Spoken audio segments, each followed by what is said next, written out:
Waqt id-dibattitu nhar it-tnejn fil-Parlament, il-Prim Ministru Lorenz Gwenzi ddikjara li l-mozzjoni tal-Oppożizzjoni li talbet għar-riżenja ta' Richard Kakija Caruana akkużat lilu li tradixxa lil Malta u li kiser il-liġi. L-Oppożizzjoni issa qiegħda targumenta li anki l-fatt li għaddiet li minn moħħi li nikkunsidra soluzzjoni minimalista bħal din huma jidrilhom li jiena ma stajtx nagħmel dan mingħajr il-kunsens formali tal-Parlament.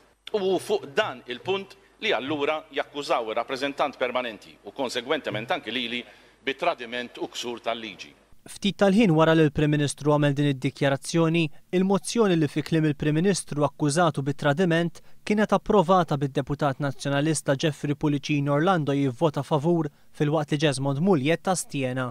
Mitlub minn One News biex jirreaġixxi jekk fuq il-bażi tad-dikjarazzjoni tiegħu stess kienx qed jittradixxi lil Malta, Lorenz Gwenzi ma wieġeb xejn.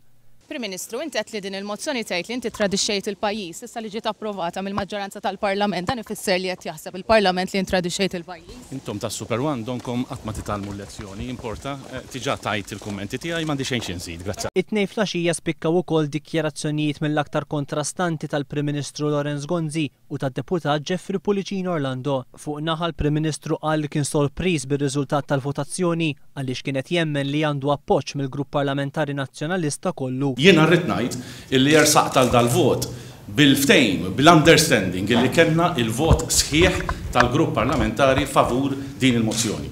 U kont sorpriż allura il-lejla illi ħareġ l-eżitu. Fuq in-naħa l-oħra iżda Jeffrey Pulicini Orlando qal li kien hemm 10 deputati nazzjonalisti li xtaqgħu jivvutaw favur il-mozzjoni. Li hawn tal-anqas 10 deputati oħra sħabi li jixtiequ minn din in-naħa tal-Kamra li jixtiequ jagħmlu hekk ukoll.